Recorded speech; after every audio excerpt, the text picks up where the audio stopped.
Emma Obiakwaba Eba GC News, hot news all time, latest and hot news. And I'm the Bremo. A Listo or a regular panelist on the political talk show. Now, what the Nsimo to get on your Canadian papa. Now, what to be the man, a Kwame Sefa Kayi Kokoko, morning show host, a Peace FM. The one Sibi Okafa, a Hopeson Adorye. Now, answer me and 7 years about Mr. Say. So we can subscribe to the channel now, Mr. Say, over subscribe. Put the audio and say, over click the subscribe button. Now, what barely notification. No, we had this new video be about uploading also, sir, and can be. I feel we are now like a video. No, my thumbs up, give us a thumbs up. Now, feel what share my awful frosso. Any beef now who be a console, Ghana memoir. I feel me the feeling in a Bremo. A Listo or a regular panelist on the political talk show or channel for and simply bring on the which they are for the Kennedy Agyapong, Kwame Sefa Kayi.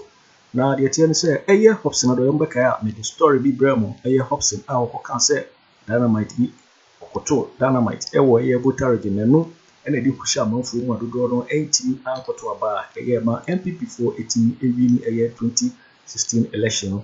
Then on our Sefa Kayi, answer number 2 down.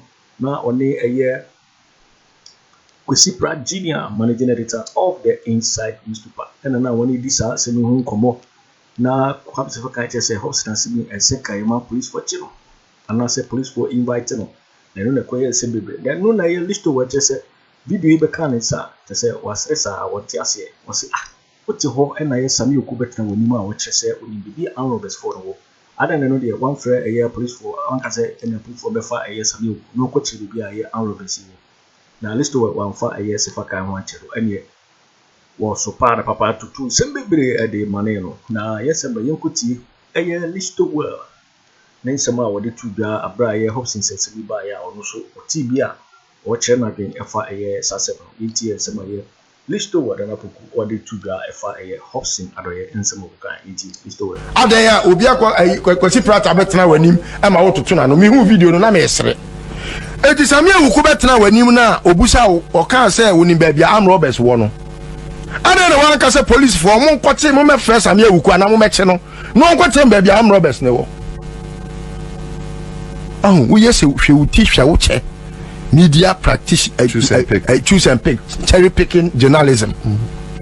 So tiri ho pa na nkere say wa adwena wu. Menim nipa pie o tiri ho pa o nim nyansa. Wo ko tena studio ho no mo a enye say wo nim nyansa che obi a ebi kura na wo tiefo ni nim nyansa bebre che ho. Because menim wo tiefo obi a enu tena me betena studio ha I don't want to pretend to know. Because obi wo wa me no wo ka say ade ebi kura me ye no wa Canada. Yeah. People can lecture us more than we think we know. Obinya kwenya bet. It is how nya kwenya ko tena microphone animu a. Na wo Hopeson asama ba na oya ai and Hopeson na was say police invite no. Wo woni Hopeson wan anim nyansa. Sefa Kayi na mebusa no question no. Woni Hopeson wan anim nyansa.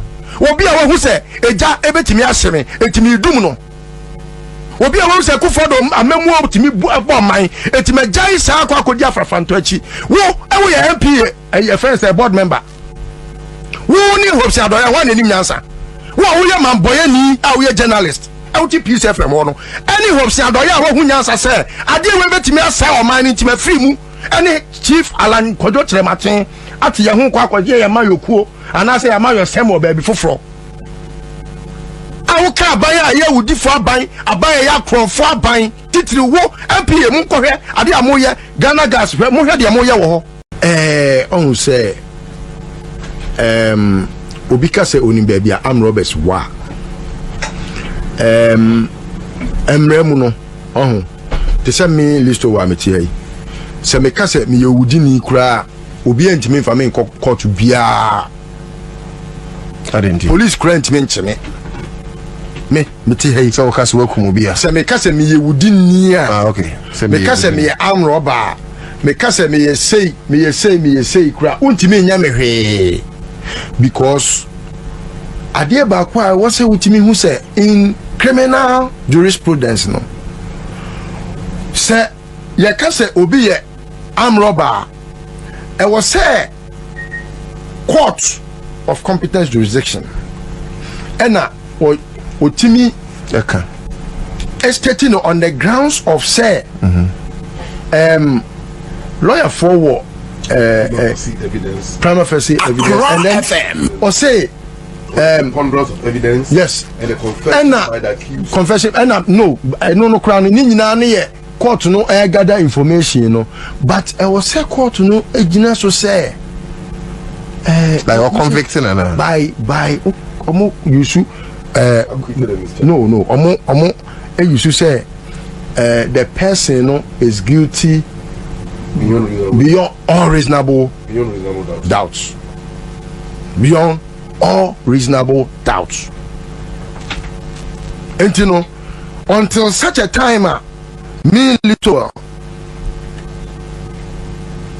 me I can't say me yet. Odiboyeni no, and I say me yet am robber, and I say me me kum nipa no. Metimi emrem ache say ampa. Me say na me ye no. Se me am ko na de na me say oh asaba me kan no me kan na ebosire mu kan. Then I disagree with you. That is the law. That is the position of the law. Which part of the law? Ultimi what is obi so ya am robber kra ultimi enkonkoche no on the basis of so oye am robber. Wo na wo koche no. Make sure say asem na o ka no ubetimi anya nyina so. You know one friend and him, I bet I make sure say Sabriano police bent me aye skirmishes say was so I am Robert Yakochino after habeas corpus Yajano and I am charges available Yajano I was say we call for evidence I just say nipa na or no ankasa that's why I'm robber no and then I know asem na adbetini what I say eye mensua na tusua ade na wo waye bibi enti ho de ye de wo enti no the American is Ghana for be can say you can just invite the person yes but you know why me Nua Sefa Kayi enti na say me hu na na matwam because me pe kwasi agudie nipa de wo de ye adwo Mahama no susukuru ada o safa susuma obi enu ntina me mra me di TV ase nyina ye ba ko pe do unto others as you want others to do unto you me mra ba ko pe na di TV ase all other laws are bonuses because if I don't want to do ill to shake because I fear or maybe I don't want shake to do ill unto me ebema me na tena asetena pa but immediately I'm sorry say me koye obi bone no na ma ye bone no I was say me making sure say kama across like a boomerang dako ebeba what you say enti say koye say emre bi atwamu Hopeson Adorye betina studio ha o say o makoto dynamite want me amusa ne say Hopeson now then na mukoto dynamite police invite no police in channel adan obi Kwesi pratt abetena wanim e ma wototo na no me hu video no na me esere eti Sammy awuku betena wanim na obusa o kan say woni ba bia am robbers wo no adan na wan ka say police for mo nkote mo me fresh Sammy awuku na mo meche no nkote ba bia am robbers ne wo we yes hwe uti hwa wo che media practice choose and pick cherry picking journalism so utiri hu pa na nkire say wadwena wu menim nipa pie omutiri hu apa omunim nyansa ukotena studio ho no mo a enye say wunim nyansa che obi a ebi kura na wutiefo ni nim nyansa bebre che ho because menim wutiefo obi a enu ti na me betena studio ha I don't want to pretend to know because obi wo a me ne wo ka say ade ebi kura me ye no wakadada people can lecture us more than we think we know. Obinya kwenya bet. It is how nya kwenya kwotena microphone na nimu a. Na wo Hopeson asama ba na oya ya ai and the Hopeson na was police invite no. Wo woni Hopeson wan anim nyansa. Sefa Kayi na mibusa no question no. Woni Hopeson wan anim nyansa. Obi a wo hu se eja ebetimi ahyeme etimi dum no. Obi a wo se Akufo-Addo amemu otimi bu man etimi jai sa akodi afrafanto achi. Wo ewo ye MP a friend say board member. Wo ni Hopeson Adorye wan anim nyansa. Wo Who are man boy ni? Are you journalist? LT Peace FM no. Any Hopeson Adorye a who nyansa say, ade we betimi asa o man nti ma free mu. Any Chief Alan Kojo Kyeremanteng ati ye ho kwa akwaje ye ma yokuo anase ye ma yosem o ba bi foforo. Awo ka aban ye wudi fo aban ye akrofo aban titiri wo MPA mu kohwe ade amoye Ghana gas hwe mo hwe de amoye wo ho. Amoton ye friend ne sen by product come friend ne sen. By product omo de ko frafra petrol. Omo de fra petrol. Adia e wo se ye de koye ye friend ne sen sanitizer no. Oh ade na de mi refi ni din. Omo ton e de ma filling station omo de fra petrol e ma forecast bebrebe no coffee temu a ko le ni o me ko so fitem.